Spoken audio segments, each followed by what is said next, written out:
दोस्तों राधे राधे। एक बार एक संत एक नगर में आए। उनके पास उस नगर का एक सेठ आया और कहने लगा कि महाराज, मेरा पुत्र भगवान का नाम नहीं लेता है। मुझे फिक्र रहती है कि उसका परलोक कैसे सुधरेगा। सेठ संत को अपने घर निमंत्रण देकर बुलाया। सेठ अपने पुत्र को संत से मिलवाता है। संत उसके पुत्र को बार बार राधे राधे बोलने को कहते हैं, लेकिन वो बार बार यही कहता है, मैं क्यों बोलूं। लेकिन गलती से एक बार वो गुस्से में कहता है, क्यों बोलूं मैं राधे राधे। संत यह सुनकर प्रसन्न हुए और कहने लगे कि मृत्यु के पश्चात जब तुमको परलोक लेकर जाएंगे तो यमराज तुम्हें पूछेंगे, तुमने कोई पुण्य किया है। तुम कहना कि मुझे राधे राधे नाम में एक बार बोलने की महिमा बता दो। मैंने एक बार राधे राधे का नाम लिया था, उसके पुण्य मुझे दे दो। अपनी आहु भोग कर जब वो परलोक गया तो यमराज ने उससे पूछा कि तुमने कोई पुण्य किया है।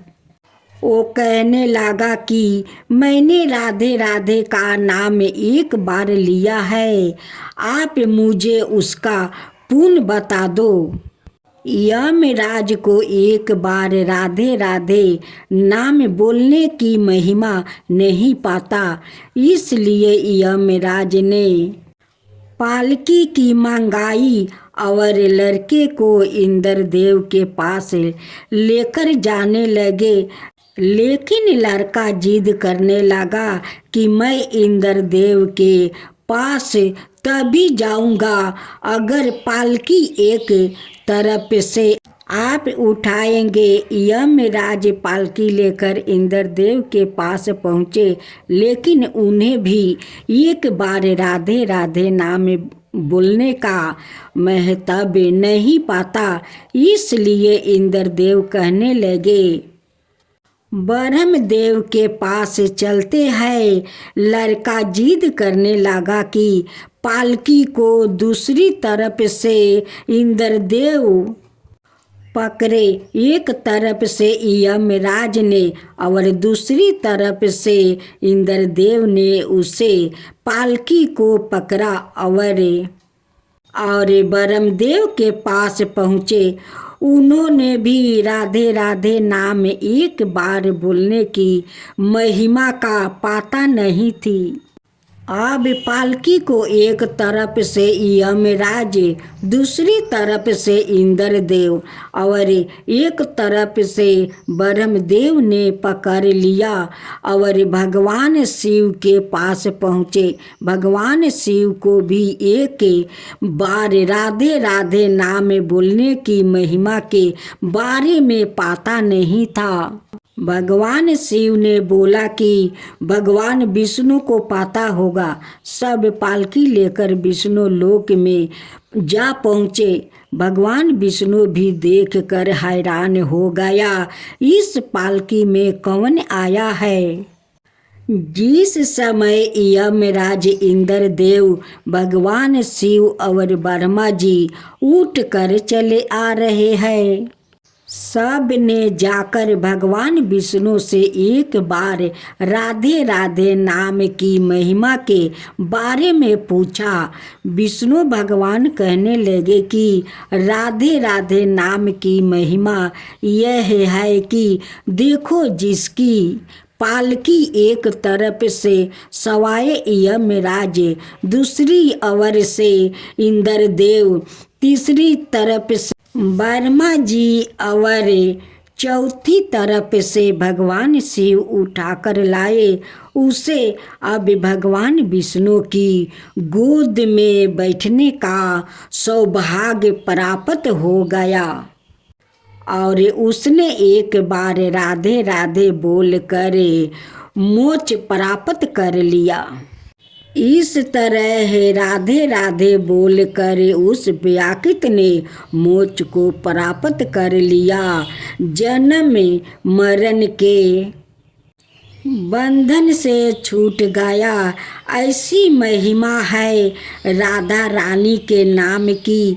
प्रेम से बोलो राधे राधे।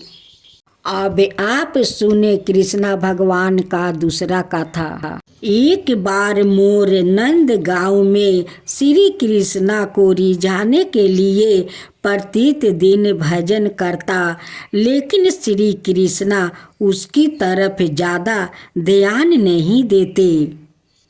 श्री कृष्णा के इस व्यवहार से मोर एक दिन रो पड़ा। उसी समय एक मैना उधर से गुजरी। उस मोर से पूछने लगी, यह तो श्री कृष्णा का द्वार है, यहाँ क्यों रो रहे हो? मोर मैना को बताया है, श्री कृष्णा को रिझाने के लिए एक साल से प्रत्येक दिन यहाँ भजन करता हूँ, लेकिन श्री कृष्णा मेरी ओर ध्यान ही नहीं देते हैं। मैना कहती है, अगर श्री कृष्णा की कृपा प्राप्त करनी है तो मेरे साथ राधा रानी के द्वारे बरसाने चलो। मोर ने जैसे ही बरसाने जाकर श्री कृष्णा का भजन गाना शुरू किया, राधा रानी दौड़ी आई और उसने गले लगा लिया। मोर ने सारा पीरतंग राधा रानी से सुनाया। राधा रानी कहने लगी, तुमने जो एक साल से श्री कृष्णा को रिझाने की कोशिश की है, उसी का फल अब तुम्हें मिलेगा। अब तुम जाकर श्री कृष्णा को कुछ और सुनाना। मोर ने कहा, मैंने अपनी करुणा के बारे में बहुत कुछ सुना, आज देख भी लिया। अगले दिन मोर नंद गांव में जाकर राधा रानी की महिमा के गीत गाने लगा।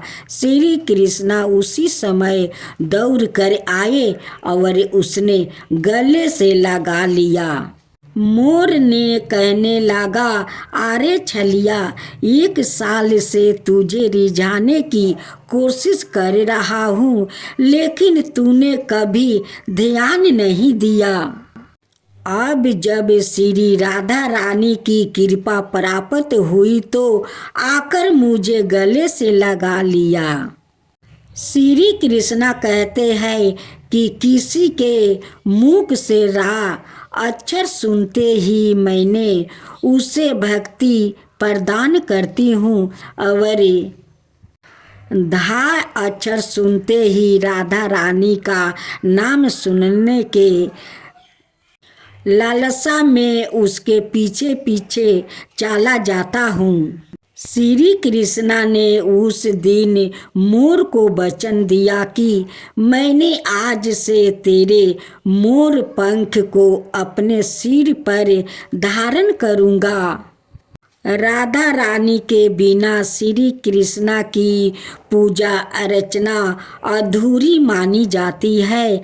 ऐसा माना जाता है कि राधा रानी की कृपा प्राप्त होने पर श्री कृष्णा की कृपा स्वस्थ प्राप्त हो जाती है। अब आप सुने श्री राधा कृष्णा की विवाह गाथा। श्री राधा कृष्णा के विवाह की गाथा का वर्णन गगर संहिता के 16वां अध्याय में आता है। गगर संहिता के अनुसार जब श्री कृष्णा की आयु 2 बरस 7 माह थी, तब नंद बाबा उन्हें देखते हुए वृंदावन के भंडी रावण में आ गए। नंद बाबा श्री कृष्णा के देखकर मने ही मन विचारने लगे कि मैंने कितना भाग्यशाली हूँ, जो यह अद्भुत बालक मेरी गोद में खेल रहे हैं। उसी समय वहाँ तेज हवा चलने लगी और बिजली चमकने लगी और एक अलौकिक तेज आकाश मार्ग से पृथ्वी पर आ रहा था। नंद जी जान गए कि सवाई राधा रानी श्री कृष्णा से मिलने वन में पहुंची है। नंद जी ने उनको प्रणाम किया और उन्होंने श्री कृष्णा को राधा रानी की गोद में सौंप दिया। नंद बाबा श्री कृष्णा को राधा रानी को सौंप कर सवाए वहाँ से चले गए। उसी समय तूफान थम गया और अंधेरा दूर हो गया और अलौकिक तेज फैल गया। श्री कृष्णा ने बालक से उबा रूप धारण कर लिया।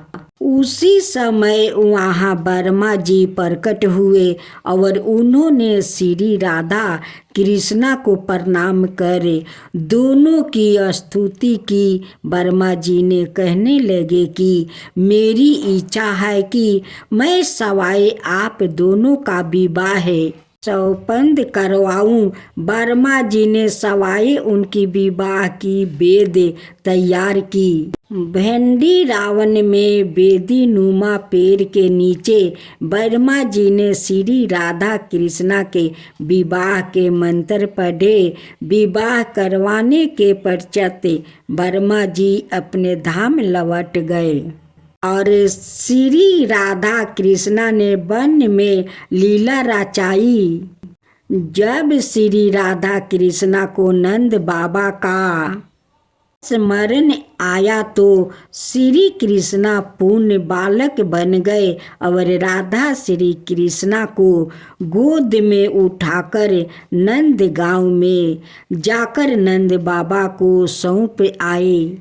महर्षि गागर के अनुसार जो लोग श्री राधा कृष्णा के विवाह गाथा को सुनते हैं उनके जीवन प्रेम से परिपूर्ण हो जाते हैं और उनका प्रेम श्री राधा कृष्णा की तरह अमर हो जाता है। भेंडी रावण मंदिर स्थित मंदिर में जो श्री कृष्णा का विग्रह है उनके हाथों में बांसुरी नहीं है, अपितु वह अपने दाहिने हाथ से श्री राधा रानी की मांग भरने के भाव को दर्शाता है। इस मंदिर के सामने एक वट वृक्ष के नीचे बने मंदिर में श्री राधा कृष्णा के साथ ब्रह्मा जी विराजमान है, जहाँ वह श्री राधा कृष्णा एक दूसरे को माला धारण करवा रहे हैं। आप सुने देवकी वासुदेव की कहानी। देवकी कंस की बहन थी। देवकी और वासुदेव जी के विवाह के बाद जब कंस अपनी बहन देवकी की विदाई कर रहा था तो आकाशवाणी हुई कि तुम्हारी बहन का 8वां पुत्र तुम्हारी मौत का कारण बनेगा। कंस तो देवकी को मारना चाहता था, परंतु वासुदेव जी ने वादा किया कि वो सभी संतानों को उसे सौंप देंगे।